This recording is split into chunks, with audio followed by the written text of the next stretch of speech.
Olá, pessoal! Na aula de hoje, daremos continuidade à fisiologia neuromuscular e falaremos sobre a contração do músculo liso, como também falaremos sobre os arco-reflexos.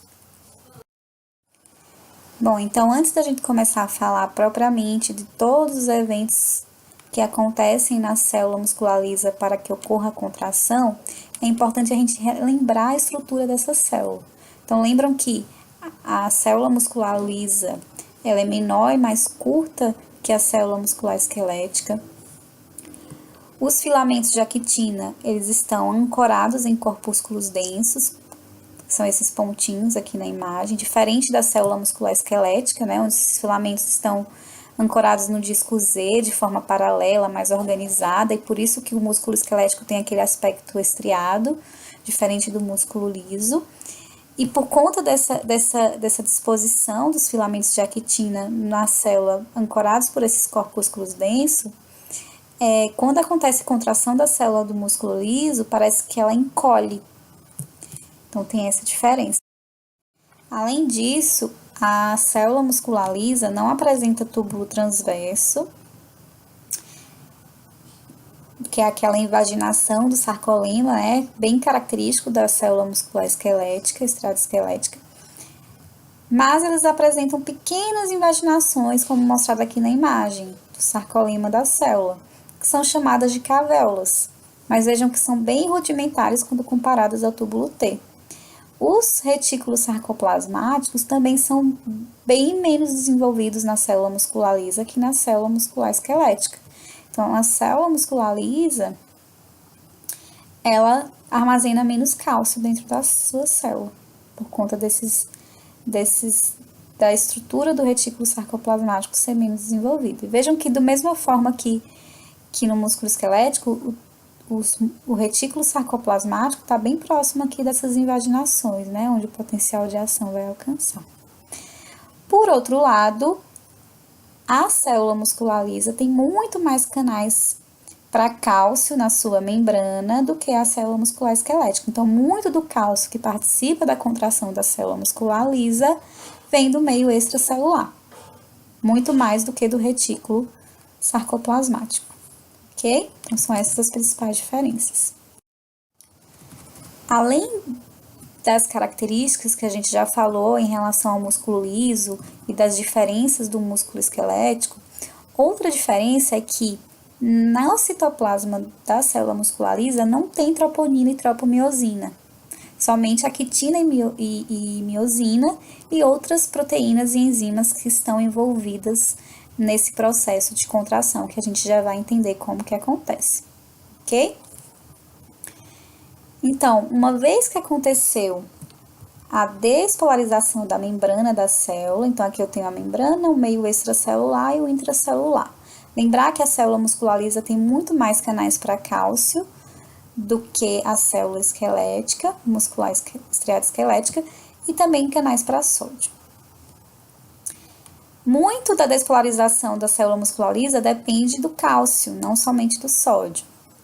Cálcio vai entrar na célula, no processo de despolarização, como também, lembram lá das cavéolas, que estão próximas do retículo sarcoplasmático, quando o potencial de ação chega ali, também estimula a liberação de cálcio pelo retículo sarcoplasmático. O próprio cálcio que entra aqui na célula, ele estimula a liberação de mais cálcio do retículo sarcoplasmático para o citoplasma da célula. Quando chega no citoplasma da célula, o cálcio encontra uma proteína chamada calmodulina. A calmodulina é semelhante à troponina. O cálcio vai se ligar a essa proteína. O complexo cálcio-calmodulina vai ativar uma enzima chamada quinase para a cadeia leve da miosina, ou miosina quinase somente. Essa enzima ativa, ela faz uma reação de fosforilação da cadeia leve da miosina. Quando ela fosforila a cadeia leve da miosina, a cabeça da miosina muda a conformação e consegue se ligar ao sítio de ligação lá na actina. Se ligou ao sítio, vai acontecer o tracionamento desse filamento de actina e a célula muscular lisa contrai.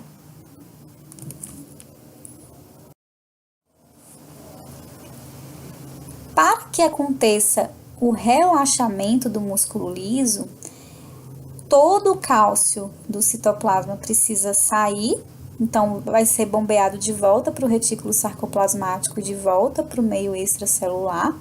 Sem cálcio, eu não tenho o complexo cálcio-calmodulina.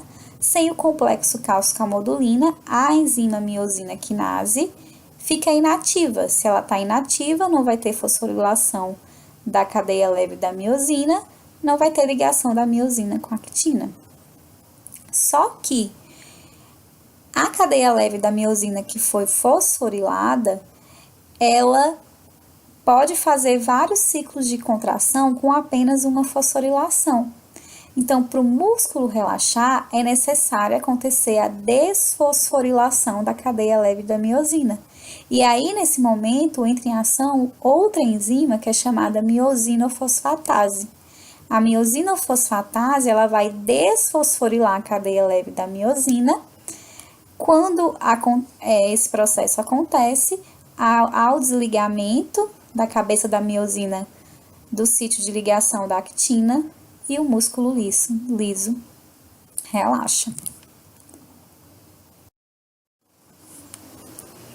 Então, aqui mostrando para vocês, nós temos o filamento de actina, aqui a cadeia leve e a cabeça da miosina. Lembrar que no músculo liso a gente não tem a troponina nem a tropomiosina, então não tem nada escondendo aqui o sítio de ligação da actina, porém a miosina ela só consegue se ligar na actina quando ela muda a conformação da sua cabeça. E para ela mudar a conformação, ela precisa estar fosforilada. Então, quem vai fazer essa fosforilação? A miosina quinase. Então, a miosina quinase, que é ativada lá pelo complexo cálcio-calmodulina, fosforila a cadeia leve da miosina utilizando uma molécula de ATP, né, pela hidrólise do ATP. Quando a cadeia leve da miosina está fosforilada, a cabeça da miosina muda a conformação e consegue se ligar à actina.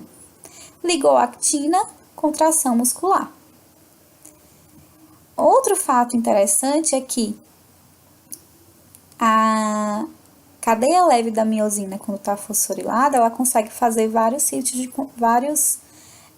ciclos de contração. Por isso que a contração do músculo liso gasta menos energia do que a do músculo estriado esquelético. Para que aconteça o relaxamento do músculo liso, a miosina fosfatase retira esse grupamento fosfato da cadeia leve, né? Faz a desfosforilação.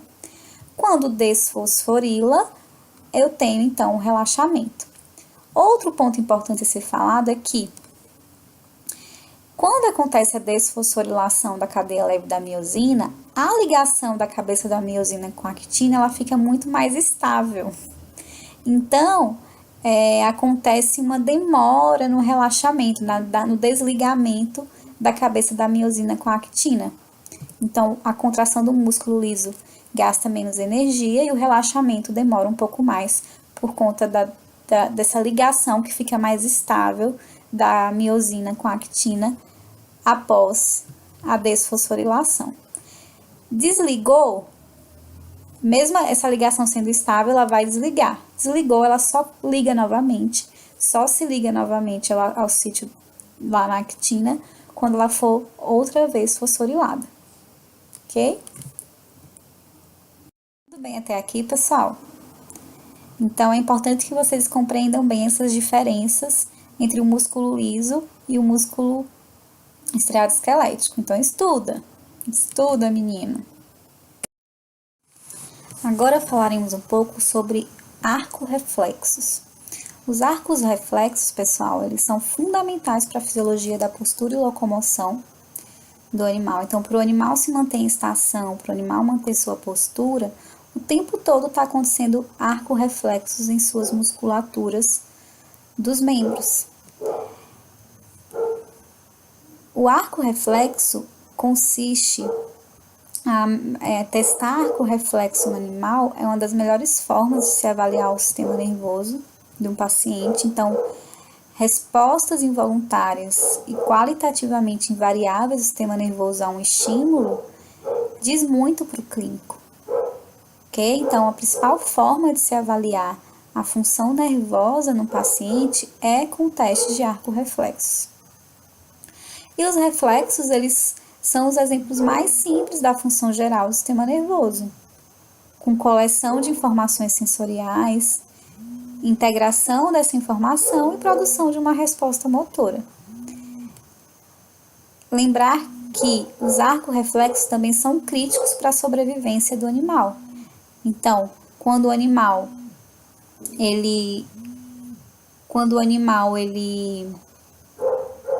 pisa numa brasa quente, por exemplo, ele vai retirar a pata dali por conta de um arco-reflexo. Então, um exemplo mostrando que o arco-reflexo ele é crítico para a sobrevivência, ok? Nesse caso dessa imagem, a gente está vendo aqui um arco-reflexo simples, dos mais simples que tem, que é o reflexo patelar. Então, está se fazendo um estímulo aqui no tendão patelar, onde existem receptores. Esses receptores vão transformar esse estímulo num potencial de ação, que vai ser conduzido por um neurônio sensorial até a medula, somente a nível de medula. Aqui vai ter uma sinapse com integração da informação e a resposta motora vai ser conduzida até aqui o músculo quadríceps. A contração do músculo quadríceps resulta na extensão do membro pélvico do animal, ok? Esses receptores presentes tanto nos tendões dos músculos quanto no interior da fibra, eles também são fundamentais para a manutenção da postura e locomoção do animal, ok? Então, lembrar que aqui nos tendões eu tenho receptores sensoriais que são chamados órgãos tendinos de Golgi, e aqui no músculo, em todos os músculos, tem o fuso muscular, que é um receptor. O fuso muscular, ele percebe distensão, o grau de distensão do músculo, e o órgão tendino de Golgi percebe o grau de contração do músculo, da fibra muscular. Então, esses dois receptores, um que percebe a distensão e o outro a contração, vai controlando o quanto que esse músculo tem que contrair ou relaxar para manter a postura e a locomoção do animal, ok? Então, vamos entender melhor quais são os componentes que estão envolvidos no arco reflexo.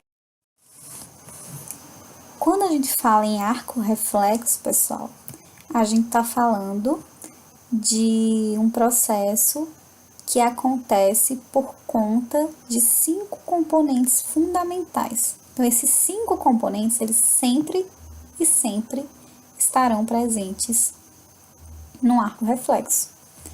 Então, sempre teremos um receptor envolvido, um receptor sensorial, um neurônio sensorial. O terceiro componente do arco reflexo, uma sinapse no sistema nervoso central. O quarto componente, o neurônio motor. E o quinto componente, o órgão-alvo, que é o músculo. Então, aqui, ó, a gente consegue identificar esses 5 componentes nessa imagem. Então, aqui no caso, esse animal está sofrendo um estímulo dado por um espinho perfurando a sua pata. Existem receptores aqui, que é o primeiro componente do arco reflexo, que vão perceber esse estímulo. Esse estímulo vai ser transformado num potencial de ação, e ele vai seguir pelo segundo componente do arco reflexo, que é o neurônio sensorial. Chegando no sistema nervoso central, aqui na medula espinhal, acontece o envolvimento do terceiro componente do arco reflexo, que é a sinapse no sistema nervoso central. Então, veja que está acontecendo aqui a sinapse do neurônio sensorial com o interneurônio. Após essa sinapse no sistema nervoso central, a gente tem uma resposta enviada pelo quarto componente do arco reflexo, que é o neurônio motor. Então, o neurônio motor vai enviar a resposta até o órgão-alvo, que é o músculo, que vai contrair e o animal vai retirar a pata do local. Sempre dessa forma, sempre com esses 5 componentes. Agora a gente vai falar um pouco com mais detalhes sobre cada um desses componentes. Então, falando do primeiro componente do arco reflexo, o receptor sensorial. Então, o receptor sensorial nada mais faz do que transformar um estímulo, transformar uma quantidade de energia, transformar a presença de um elemento químico ambiental em uma resposta. Então, ele vai transformar em potencial de ação que vai ser conduzido pelo neurônio sensorial. Existem dois tipos de receptores sensoriais, o primário e o secundário. A grande maioria esmagadora dos receptores sensoriais são do tipo primário. O que é um receptor sensorial do tipo primário? Nada mais é do que um neurônio, uma terminação neuronal, com uma região especializada em receber estímulo e transformar esse estímulo em potencial de ação. Então, aqui, nessa terminação, é percebido estímulo, esse estímulo é transformado no potencial de ação e ele vai seguir via neurônio sensorial até o sistema nervoso central. Nós temos também receptores sensoriais do tipo secundário, é exemplo das células ciliares vestibulares. Essas células, elas não são células neuronais, por isso, receptor sensorial secundário. Elas percebem o estímulo e passam esse estímulo para o neurônio sensorial através da liberação de um neurotransmissor, que vai estimular essa membrana pós-sináptica, a membrana do neurônio, e aí esse estímulo vai ser transformado num potencial de ação que vai seguir pelo neurônio sensorial. Então, receptor primário é a própria terminação do neurônio que é especializada em transformar esse estímulo em potencial de ação.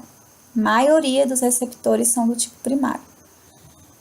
As células ciliares vestibulares, elas não são células neuronais, mas elas transformam o estímulo em um sinal químico que vai ser conduzido até o neurônio sensorial, então elas estão próximas aqui ao neurônio sensorial, e esse sinal químico vai estimular a membrana da célula neuronal, e essa informação vai ser conduzida até o sistema nervoso central.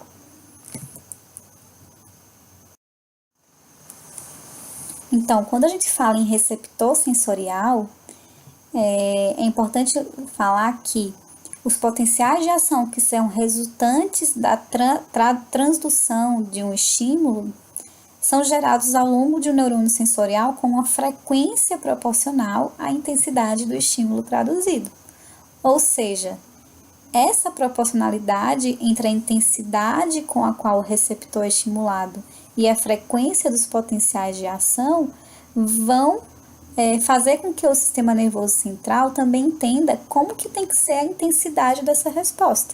Então, a intensidade da resposta vai ser proporcional ao estímulo gerado, o estímulo dos receptores sensoriais e, consequentemente, a frequência de potenciais de ação que vai ser enviada até o sistema nervoso central. Então, essa proporcionalidade entre a intensidade com a qual o receptor é estimulado e a frequência dos potenciais de ação resultantes no neurônio sensorial é chamado de código de frequência. Então, por exemplo, esse código de frequência, ele vai conseguir dizer para o sistema nervoso central a intensidade de luz que o receptor sensorial lá da retina está recebendo. Então, pensem comigo, se o animal está num ambiente muito escuro, significa que a intensidade de luz que está chegando naquela retina é pouca ou praticamente nula. Como resposta a essa baixa intensidade de luz, o sistema nervoso central vai fazer com que a pupila dilate numa intensidade proporcional a isso, vai dilatar bastante.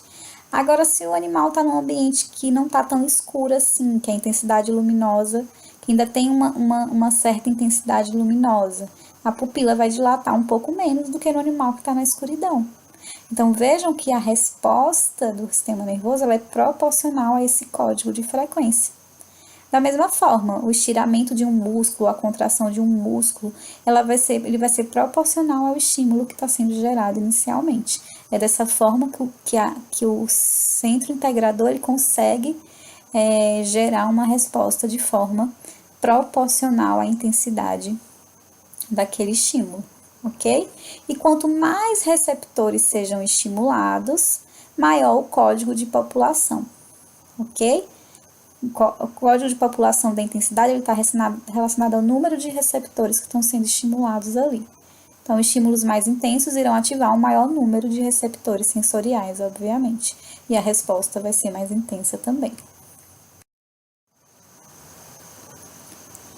Então, como eu já falei para vocês, os receptores, eles estão presentes em todos os tecidos do corpo do animal. Então, existe receptor que percebe tudo no organismo animal, lembram disso? E como eu falei para vocês, a maioria deles nada mais são do que terminações dos próprios axônios dos neurônios sensoriais. Essas terminações são especializadas em transformar estímulo em potencial de ação, que são os receptores sensoriais primários, ok? E aí, a depender do que esses receptores percebem, eles recebem nomes. Então, por exemplo, nociceptores são receptores de sensibilidade à dor, tanto somática quanto visceral. Termorreceptores são receptores de sensibilidade à temperatura, tanto quente quanto frio. Mecanorreceptores, eles vão perceber força mecânica, eles vão transformar uma força mecânica em um potencial elétrico.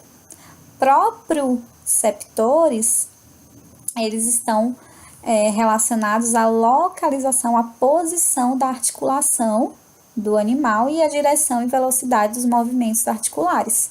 Então, esses receptores geralmente estão localizados lá nos tendões e nos fusos musculares que a gente falou, ok? Então, seguindo para o segundo componente do arco reflexo, que é o neurônio sensorial, esse componente nada mais vai fazer do que transmitir o potencial de ação que foi traduzido lá pelo receptor e enviar essa informação até o sistema nervoso central, ok? Após a chegada no sistema nervoso central, acontece uma sinapse ali do neurônio sensorial, ou com o interneurônio, lá no sistema nervoso central, ou com o próprio neurônio motor, quando é um arco reflexo muito simples, no caso do arco reflexo patelar. Então, a maioria dos arcos reflexos ocorre mais de uma sinapse, na maioria são reflexos do tipo polissinápticos, onde a gente tem interneurônios ali participando do processo de integração da informação. E os reflexos mais simples são monossinápticos, ou seja, já tem uma comunicação do neurônio sensorial com o neurônio motor, principalmente a nível de medula espinhal, ok?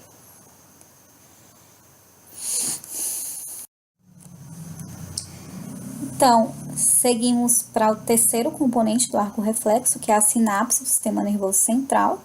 Então, a informação sensorial que foi levada pelo neurônio sensorial, quando alcança o sistema nervoso central, esse neurônio sensorial ele vai fazer sinapse, ou com interneurônios, ou com o próprio neurônio motor.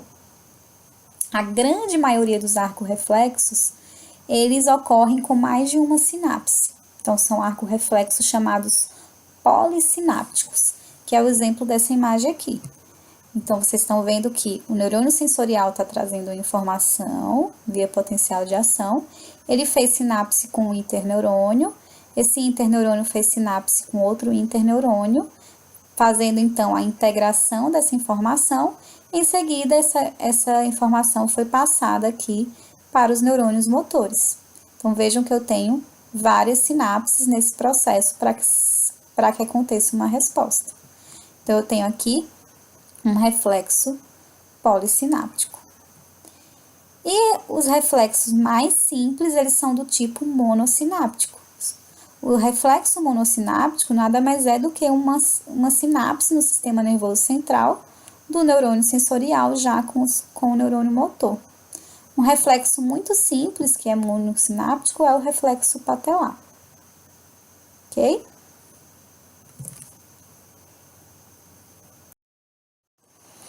Então, após a integração da informação através da sinapse no sistema nervoso central, a gente chega no quarto componente do arco reflexo, que é o neurônio motor, né? E o neurônio motor nada mais vai fazer do que transportar potencial de ação do sistema nervoso central em direção à sinapse com o órgão-alvo, que é, nesse caso, um músculo esquelético, ok?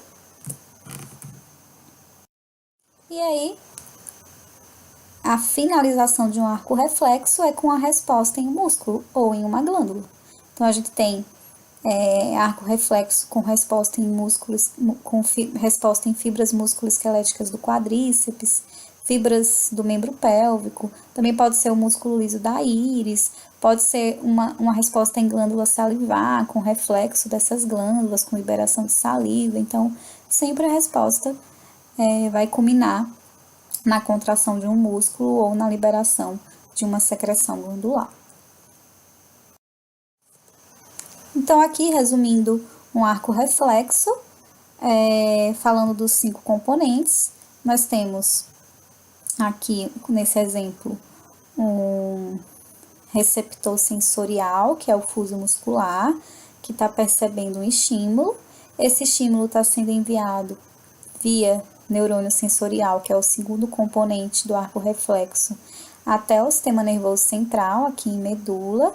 Aqui na medula está acontecendo uma sinapse, né, no sistema nervoso central, terceiro componente do arco reflexo.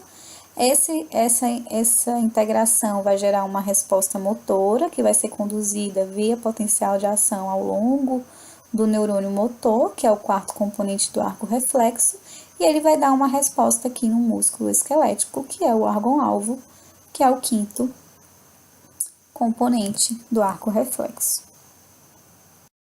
Ainda sobre os arco-reflexos, a gente pode falar que esses podem ser classificados em segmentar e intersegmentar. O reflexo segmentar é aquele arco-reflexo que passa por somente uma pequena porção rostro-caudal do sistema nervoso central.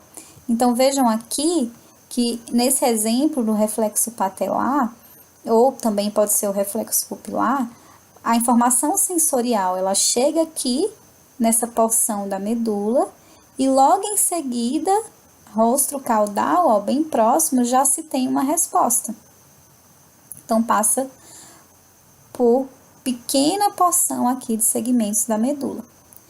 Já o reflexo intersegmentar, ele passa por muitos segmentos da medula espinhal ou regiões do cérebro.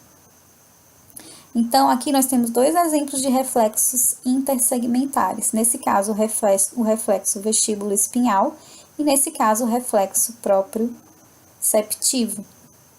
Então, vejam que a informação sensorial está chegando aqui na região vestibular e a resposta, a integração dessa informação passa por vários segmentos da medula e a resposta vai se dar em vários músculos. Nesse caso, do reflexo proprioceptivo, ele chega também por uma região da medula, passa por vários segmentos da medula e região cerebral e volta para que se tenha uma resposta no músculo e o animal mantenha seu movimento de articulação de forma adequada. Então, só para a gente concluir o conteúdo de arco reflexo, é importante lembrar que o arco reflexo constitui a principal parte do exame neurológico nos animais. Então, avaliar no exame clínico o sistema nervoso do animal, ele está muito baseado em provocar essas respostas reflexas no paciente. Isso diz muito para o clínico, ok? E caso qualquer um dos 5 componentes do arco reflexo apresente um mau funcionamento, a resposta reflexa esperada estará alterada ou não acontecerá. Ok? Dúvidas, pessoal? Próxima aula falaremos sobre sistema nervoso autônomo. Até a próxima aula.